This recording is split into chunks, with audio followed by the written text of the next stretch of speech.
เอาค่ะเหมือนส่งพี่น้องตั้งเสียงในขณะเมื่อในกอทุ่มยากันขาวทางเย้าก่อนในขณะเอาค่ะมีพี่น้องใต้ก้อนหลายก้อนนะครับว่าต้องตักถามเขามาว่า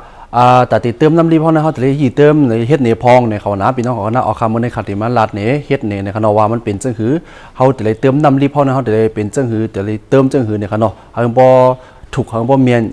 อย่าให้คืนเขาพวกก๋วยนะครับเราพี่น้องเขาเนาะมันบนเขาเฮ็ดไล่ตัวไล่เช็ครถง่ายๆเพราะเขาเดี๋ยวออกตาออกจังไกลๆในขณะก้อยกาคำในลาดป้าในขณะเฮียงในคำลาดป้ามีพี่น้องเขาถามนะครับว่าเอาค่ะย่อมเปว่า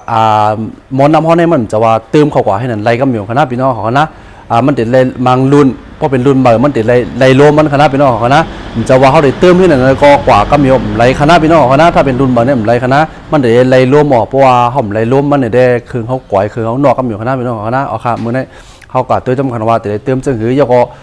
็ติดไรโลมมันเป็นจึงหืในคณะพี่น้องของคณะเอาค่ะมาค่ะ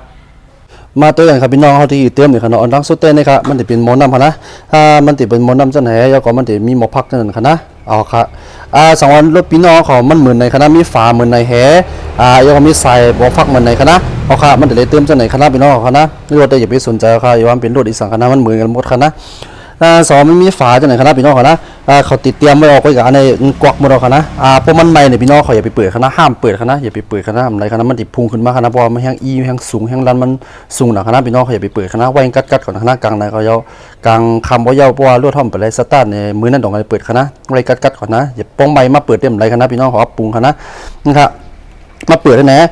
พอติดเติมน้ำลิฟต์เนี่ยได้ขนาดมันถึงเหมือนคณะหูมันใหญ่ครับพี่น้องเขาว่าอันนี้ต้องไรร่วมกับไรคณะพี่น้องเขาเติมกว่าให้หนึ่งคนไรคณะพี่น้องเขานะมันหรือไรร่วมครับเพราะว่าหูมันใหญ่เพราะเติมกว่าเนี่ยก็ร่วมมันติดออกมาค้างเนี่ยมันไหลอยู่เลยครับเนาะมันเต็มเลยเติมมันหนุ่มหรือไรร่วมครับอันนี้มันเติมง่ายครับนะจะเป็นไงครับสองรถพี่น้องของมือในได้เติมไหลอยู่ครับนะเติมไหลก็มีครับคุยการเจิ่งรัดกูปอกครับเนาะอันนั้นได้ให้อยู่กับตัวแอปในคณะพี่น้องเขานะครับ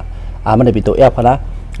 ในมันจะเป็นตัวแอลครับพี่น้องของอะไรอยู่ใต้ข้างในมันมี2 เขตนี่เป็นตัวแอปตัวฟูครับนะในเต็มฮะอันนี้เป็นตัวโลครับตัวเต็มฮะมันจะอยู่กันนะสวัสดิ์ใครใส่ออยเนี่ยก็ใส่เลยครับนะพี่น้องเขานะเอาค่ะกุยกาเหมือนมันจางๆนะมันจางๆไม่ค่อยดีที่ก็ใส่ออยครับนี่ก็ที่เราใส่เป็นออยครับนะครับฟูเนี่ยมันจะอยู่กันนะครับมันเตรียมบอกกันในก็แล้วครับพี่น้องให้เขาอย่าไปใส่เตรียมปึ๊กๆมันเนี่ยเอาครับนะอะไรครับพี่น้องมันจะมีตีหายใจมันจะมีตีถอยใจมันจะอี้อ่ะ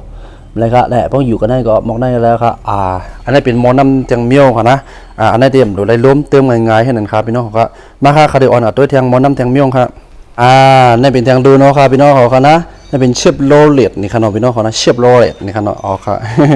บไอ้นี่ครับพี่น้องต้องหันฝาหมอน้ำขนาดมีกันเลยต้องหันท่านไหนมันมีครับมันมีฝาหมอน้ำเหมือนนั่นครับนะก็จะมันมีตั้งนานมันจะมีกันนานนั่นครับพี่น้องครับนี่ครับนี่เหมือนนี่ครับ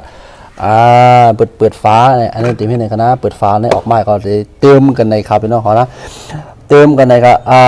คลิปวิดีโอนั้นได้ขาดเต็มมาเติมนี้ครับเนาะเพราะว่าขาดเต็มมาลาดนี่ว่ามันเป็นจังในไรล่ม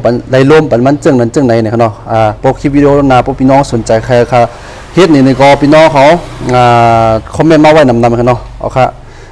เพราะว่าตีหีไรล่มเนี่ยครับพี่น้องเขานะมันจะมีกระต่อของมันครับนะกระต่อซุปใส่ก็ยก็สตาร์ทไว้ครับสตาร์ทไว้กระโต้ซุปใส่แล้วก็เติมน้ำไว้เนี่ยเขาเนาะปั่นน้ำมันเป็นเครื่องไม้ไม่เนี่ยเขาเนาะว่าเครื่องไม้มันเดี๋ยวหลุดน้ำลงกว่าให้หนึ่งในคณะพี่น้องเขานะผมให้นั่นได้พี่น้องเขาเติมกว่าให้นั่นธรรมดาให้น้ำมันได้เตรียมขึ้นมาก็ปิกผาได้รวบพี่น้องเขามันดีกว่าพี่น้องเขานะมันดีมอเสียงโออักเหมือนจังเขาต้มน้ำพดไอ้ก็ห่มเลยเปิดฟางมันเหมือนนั่นเองพี่น้องเขานะสิมันออกนะตีมันรวดหนึ่งกันเนี่ยมันติ่มอะไรเป็นนั่นครับมันติไล่รวมทั้งออกมดซิงเนี่ยมันติไล่มีรวมนั่นค่ะเนาะมันติ่มไล่มีเฮียงอย่างค่ะนั่นค่ะเราพี่น้องเขาเนาะเอาค่ะนี่ก็เป็นหนึ่งกันเห็นนะครับพี่น้องครับมันติ่มเหมือนกันย้อนนะครับพี่น้องเขานะเอาค่ะมันติ่มมีม็อกเจนเนาะคณะพี่น้องเขาคณะสองพี่น้องเขาใครเห็นวิดีโอแต่ไล่ติไล่ลึบรวมไล่เติมน้ำในก็พี่น้องเขาคอมเมนต์มาไว้คณะพี่น้องเขานะพี่น้องเขาใครเฮ็ดวิดีโอสั่ง10 วันเนี่ยก็คอมเมนต์มาเลยเนี่ยก็เอาใครอย่าไปลืมกดไลค์กดแชร์ปันปองคณะพี่น้องเขานะครับพี่น้องแต่เอาพออะไรหู้หันกันคณะพี่น้องเขานะแล้วก็มี2พี่น้องเขามีปัญหาลองรถลองก้านเนี่ยก็ต้องตักถามเขามาอะไรคณะเอาใครสั่งว่าเฮ็ดกว่าแล้วก็ป่องใจสั่งเนี่ยก็คอมเมนต์มาไว้ในไลค์คณะพี่น้องเขาเนาะใครที่มาเฮ็ดปันให้บ่ป่องใจนั่นค่ะเนาะนั่นคือพี่น้องเขาพอได้เลยขึ้นปืนนะคะเนาะจะว่าเนี่ยเป็นหลอกกินด้วยคณะพี่น้องเขานะเอาค่ะเหมือนสุงค่าทบยากันวิดีโอดังนาค่ะเหมือนสุงค่า